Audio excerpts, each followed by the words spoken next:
all-around lenses are great for many things, and this time I have a bit different thing. It's not the focal length that's different, but it's a Tamron lens. And let's see how the 14 to 150 millimeter f3.5 to f5.6 Tamron super zoom performs. Hi there, I'm Peter Forsgård, an Olympus visionary and a professional photographer from Helsinki, Finland. Let's get right into the business. I just tested in last December, the Olympus version of the 14 to 150 millimeter lens, and it's really interesting to test the Tamron version of the lens.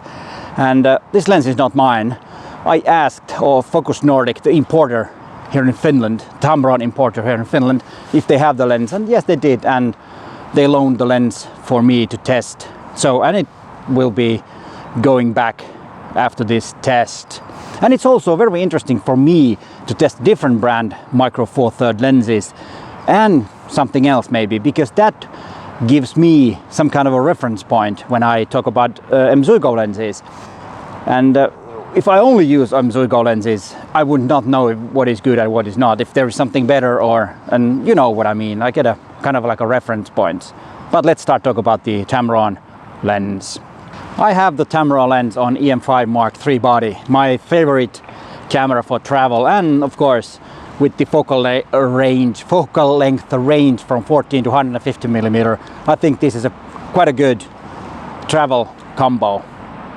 And this is the only Micro Four Thirds lens that Tamron makes, and I wish they made some more, because the more there are brands that make lenses, the more competition there is, and usually if there is competition, it's good for the consumer because there's more variety of lenses, and it also makes, or how do you say that, makes the manufacturers compete with each other, trying to be better than the other. So I hope Tamron would make some more Micro Four Thirds lenses. The lens is really well made, and it feels really good and very balanced with this smaller EM5 Mark III body. And it's actually the first thing that I noticed when I took this and started using it is that the zoom ring turns a different direction than Olympus M.Zuiko zooms. And that was sometimes because I usually, when I have it in a long or after shoot, I make the the lens smaller.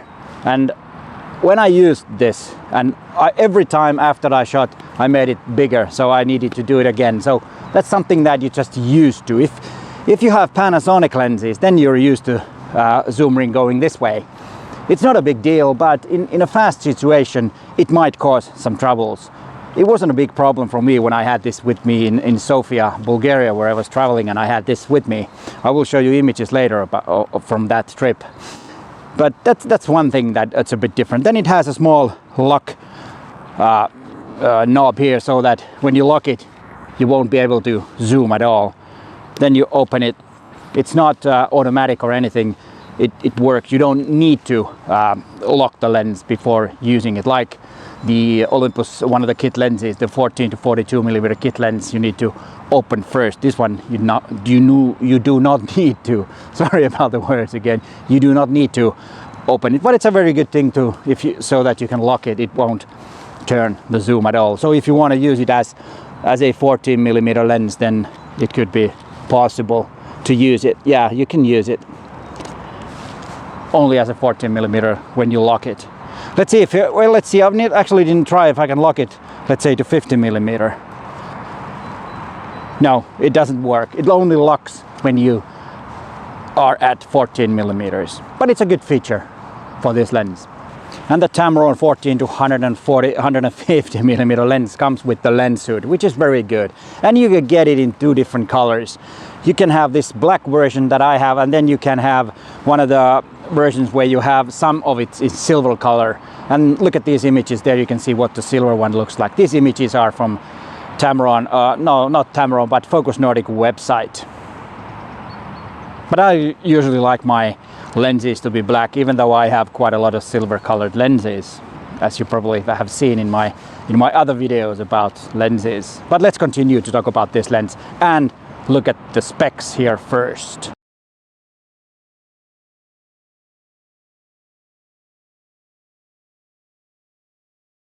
I will talk about the image quality a bit later in this video, but let's look at some images that I took with this lens, well, actually with this combo.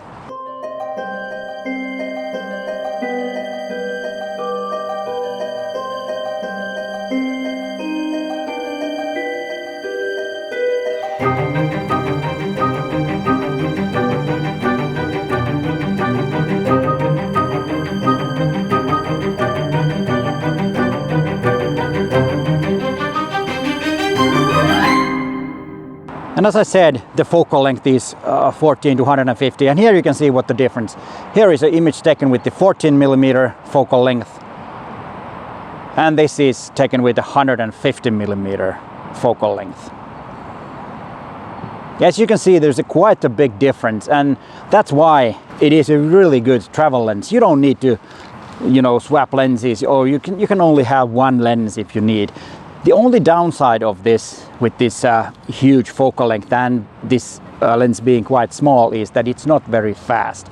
The fastest aperture in 14mm is f3.5, which is not actually that bad, but then it will be 5.8 at the 150mm end. So if you have this as a travel lens, then I would recommend that you have another prime lens which is a bit faster. Let's say one of the 1.8 series Olympus lenses that Olympus has, the prime lenses. I mean, the holy trinity of 1.8 lenses. One of those is very good for those late night and dark conditions, because, as I said, this is not very fast. This lens does not have built-in stabilizer that is. And it doesn't really matter, because Olympus bodies have a very good IBIS. And I could use this on my trip in Sofia, as I was telling that I had this combo with me. I could use it and have, you know, very long shutter speeds. I didn't try really long because I didn't need to, but you know, 1/8 of a second with 150mm and like that, it's no problem, because the IBIS in the body in Olympus cameras are so good that you don't actually need a stabilizer in the lens. But of course, a stabilizer in a longer lens like 150mm would be a bit better, but I did not have any big issues with that. So long exposures, no problem. And you don't need to tell the camera what focal length you're using, because it's a genuine micro four third lens and there is electricity going through. So it will know the focal length and it will use the IBIS the most effective way. And the closest focusing distance is 50 centimeters. And that is quite good. You can get pretty nice close-ups with this. It's not a macro, of course, but on your trips, if you need to get a close-up or a photograph of a detail of whatever it is, you covered. You don't need an extra macro if you like to do a lot of close-ups. You can do it with this. With 150mm and 50 centimeters, you can get pretty close, as you can see from this image. And if you're considering this lens, let me tell you small differences that it has with the 14 to 150mm M.Zuiko lens. The first difference is that the aperture is a bit different. The focal length is the same, of course, but the aperture on this one is the fastest end is a bit faster than the Olympus lens. This one is 3.5 and the Olympus version is f4.0. Then in the longer end, 150mm end, this one is 5.8 and the Olympus version is 5.6, so it's a bit faster. The difference, I don't think, is anything that you should consider. They're both the same, just about the same. You will be a bit faster lens on the wide angle and then a bit slower in the or the narrower end, the longer end. So that's not a big difference. But then there is one big difference that could be crucial. This lens is not weather sealed. I could not find any info about that actually, so it didn't say, and I would presume that if this was, it would be mentioned in the Tamron website, but it's not. But the Olympus 14 to 150mm, the newer version, that is weather sealed. And that could be a very important thing in travel photography, so that you can make images even in bad conditions, and you won't be worried that your lens or your camera gets ruined in the rain, because Olympus EM5 Mark III is weather sealed, and you need also a weather sealed lens to have a weather sealed combo. Also, the size of the two lenses are almost identical. They weigh exactly the same, amount, 285 grams. This one is a bit smaller, the Tamron one, because it has 52mm filter thread, and if I remember correctly, the Olympus M.Zuiko 14-150mm lens has 58mm for the filter thread, so it's a bit bigger. And it's also, the Olympus lens is slightly longer, but otherwise they are almost exactly the same size, so no big difference there either.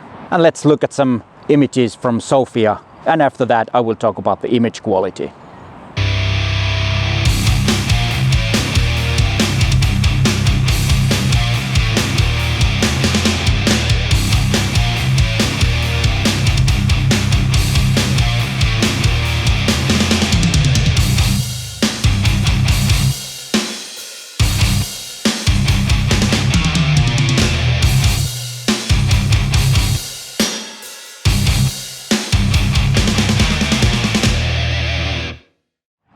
I hope you enjoyed the images. I decided to go black and white. I don't know, I just felt like making images in black and white, and Sofia was a very photogenic city.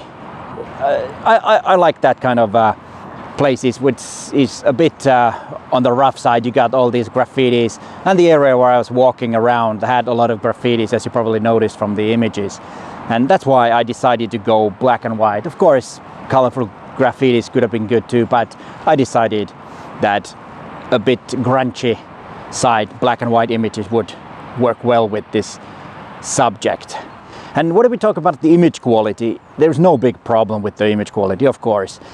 If you have watched my videos, you know that I'm not a big pixel peeper. Most of the lenses that I tested are good enough for me and good enough for the use. If this is a travel lens, you wouldn't be worried about the image quality. DxO Mark has tested this lens, and it's not as good as the Olympus lens. The Olympus lens got a bit better score, but it wasn't very big. Nothing that big that you would probably notice in your everyday shooting. And this gives you the best quality at 14mm f4, and that's according to DxO Mark. And I will put a link into the test results from that site in the description of this video, so if you're interested. But as I said, no big difference in the image quality. As I said earlier in the video, I really like these super zoom lenses because they are so versatile. You can just go on a trip and have a small combo and just have one lens, and you almost good to go. The focal length from 14-150mm is plenty to cover most of the situation. Rarely would you need any other focal lengths. But as I said earlier in the video, that a fast prime for those really dark moments on a trip sounds horrible. But what I mean is, in the evening when you go out to dinner and you want to have your camera, then a fast prime would most likely be a better solution. I did not have any big issues on my trip to Sofia with this lens. It performed perfectly for the needs that I had on that trip. So the image quality wasn't an issue, the performance wasn't an issue, the look and feel, how it feels wasn't an issue. So I was totally happy with the lens. If there is something wrong with the images, it's not the lens or the camera, it's me, it's my eye and my thinking, like it usually is. In most cases, it's not the camera and the lens that holds you back, it's you. The price of this lens is around 550 euros/dollars, and it's a good price for this lens. You get good quality lens with your 550 euros/dollars. The equivalent lens from M.Zuiko, the Olympus lineup, is around 600 euros, so it's about 50 euros more than this. But then you get the weather sealing, and if that is important for you, then I would invest the extra 50 bucks for the weather sealing if you need it. But if you don't need it, then either one is okay, no problem with that. But hey, thanks for watching, and bye for now.